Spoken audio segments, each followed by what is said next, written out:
engkau itu siapa sih sampai begitu angkuh? Padahal asalnya cuma dari, mohon maaf, sperma yang terpancar bergabung dengan ovum, sesuatu yang rendah, yang kecil terus jadi sombong. Ya? Tapi di situ Allah berikan rahmat. Allah berikan rahmat. Dari engkau yang terhina kecil, aku rawat. Qaddarah, aku berikan masa yang terawat di dalam rahim. Sampai diminta berpikir lagi. Coba saat engkau dikandung oleh ibundamu di rahimmu, siapa yang memberikan makanannya? Siapa yang mengatur jalan kotorannya keluar? Siapa yang memberikan oksigen masuk ke dalam dirimu? Yang memberikan nafas pada dirimu? Dari mulai kecil dirawat, diberikan yang terbaik, dirawat oleh orang, disampaikan oleh orang, ya, dikandung oleh ibu, dilahirkan, disambut oleh orang-orang yang bahagia ketika lahiran. Detil dalam kandungannya, Quran surah 22 ayat 5. Tahapan-tahapannya Quran surah 23 ayat 12 sampai 16. Kan? Setelah itu tsummas sabila yassarah, dari kandungan itu dimudahkan pun untuk kelahiran. Jadi untuk bimbingan para bidan dan SPOG ini coba diperhatikan detil ayat ini, ada petunjuk kelahiran yang mudah dengan normal. Kalau orang dipandang bisa lahiran dengan normal yang mudah, jangan dipersulit dengan metode lain. Maaf ya kalau kalimat saya ini agak dalam. Jangan ngejar target tertentu dengan mengorbankan orang lain. Taruhannya nyawa. Dosanya besar itu. Catat ini ya.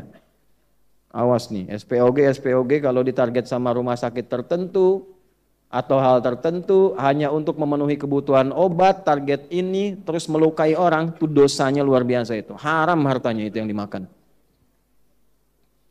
Udah tahu ibunya bisa lahiran normal, biayanya murah, baik, darahnya bagus dan sebagainya. Dipaksa untuk sesar misalnya. Ya, ini bukan masalah anti sesar atau anti normal, bukan. Yang dimaksudkan kalau ada kemudahan untuk orang, mudahkan, jangan dipersulit. Termasuk dokter lain juga begitu. Kalau bisa berikan obat yang baik, yang murah, yang berkualitas, yang bagus, jangan bebani. Masuk yang punya rumah sakit tuh. Orang nggak nginep disuruh nginep. Hah? Diatur visitnya. Padahal bisa visit jam segitu, visitnya tengah malam. Saat kuntilanak bertebaran dia datang tuh.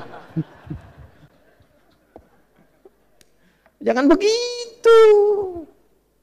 Nggak tahu suruh pulang masih kasih obat lagi. Ini saya agak keras ini. Ada kawan kami sahabat saya. Apa ibu? Di pesantren satu kamar. Orangnya pinter. Pinter matematika, pinter hitungan, macam-macam. Orangnya baik. Sakit flu. Kasih obat, jadi sakit telinga. Sampai sini aja bisa senyum, tapi setelah itu bisa marah. Konsultasi ke THT, dikasih lagi, kuat lagi, telinga makin sakit. Nyambung ke saraf. Sarafnya error sampai membentur-benturkan kepalanya ke tembok. Sampai nggak sadar, sampai meracau. Begitu berujuk lagi, dirujuknya ke rumah sakit jiwa. Marah kita sebagai temannya dengar itu. Dosa itu. Dosa. Kok bisa gitu begitu? Nah, makanya yang pendidikan koas dan sebagainya, tata dengan baik itu. Nanti kalau terlalu ditekan dengan cara yang tidak baik, melahirkan dokter-dokter yang tertekan juga pada akhirnya. Nah, rumus tekanan di fisika itu banding lurusnya dengan gaya di hukum Pascal itu. F berbanding lurus dengan P. Semakin banyak gaya, semakin banyak tekanan. Gitu. Pola hidup. Ini maaf ya saya cerita begini. Karena ini bukan nafas Quran. Apalagi mengaku muslim. Nggak bagus. Ditanya kutilal insan. Kok kamu bisa jadi begitu? Nah ini gambaran-gambarannya ya. Tolong kalau bisa dipermudah jangan sulit. Nah ini termasuk dalam konteks ini tafsir saya sebutkan. Ini bukan utak-atik ya. Ini ilmu tafsir. Sanadnya ada. Maka yang pertama tafsirnya tsummas sabila yassara. Bahkan aku mudahkan jalan lahirmu ketika engkau kurawat dalam kandungan ibundamu supaya engkau tumbuh menjadi pribadi yang lebih baik. Kenapa kemudian setelah tumbuh jadi hebat, dapat sesuatu jadi angkuh? Ini tafsir yang tadi. Pendalamannya tsummas sabila yassara. Bahwa Allah berikan jalan yang mudah, Allah saja mudahkan. Kenapa manusianya persulit? Jelas sampai sini? Paham ya? Nah, ini mohon maaf ya, ini karena sayang, bukan karena yang lain-lain. Ya, Sayang tuh sayang ilmu. Kalau sayang hati untuk istri dan anak-anak saya. Yang kedua, thummas sabila yassara, juga ada tafsir yang kedua yaitu menunjukkan jalan kebaikan dan keburukan. Itu diantaranya dari Quran surah 76 Al-Insan di ayat ketiga. Quran surah ke-76 Al-Insan. Halaman berapa? 587 ya kalau nggak salah, sebelah kanan bawah. Ayat nomor 3. Hal ata 'alal insani hinum minad dahri lam yakun syai'an madhkura. Manusia-manusia yang sibuk. Al-insan itu manusia yang merasa sibuk. Ya, kesibukan yang dijalani dari bangun tidur sampai tidur lagi itu insan. Manusia 5 nama ya. Kalau disebutkan akhlaknya, kelembutannya, fitrahnya itu ins. Lawannya jin. Ya ma'syaral jinni wal ma khalaqtul jinna wal. Nah, pasangan ini disebutkan 18 kali di Quran. Jin itu menunjuk pada satu yang tersembunyi, tidak nampak. Semua yang dari jin dan nun itu tersembunyi. Kecuali jun. Ya. Nah, jin tersembunyi. Janin tersembunyi. Jannah belum tampak. Semua yang dari jin dan nun itu tidak nampak. Jelas? Jin kenapa disebut jin? Karena fitrahnya tersembunyi. Jadi kalau ada jin melakukan penampakan, itu jin sedang punya masalah. Dia keluar dari fitrah. Ya? Apalagi manusia yang cari-cari penampakan, jin itu error. Jangan dirujuk itu. Ya. Karena jin yang nampak pun sudah bermasalah. Makanya orang-orang yang sering cari penampakan jin pasti hidupnya penuh masalah itu. Fazaduhum rahaqa. Ya. Sebaliknya tampak, kelihatan. Ini tampak. Ya, tampak wajah, pulang tampak punggung, itu ins. Makanya kalau ada manusia yang senang sembunyi, suami ibu masuk rumah sembunyi-sembunyi. Nah, itu sama dengan ibu yang bilang sendiri. Ya, sama dengan sedang punya masalah. Lihat teman di jauh dari gang, tiba-tiba sembunyi cari jalan lain. Itu sedang punya masalah. Suami buka handphone sembunyi-sembunyi ke kamar mandi. Itu sedang ada masalah itu. Gampangnya begitu.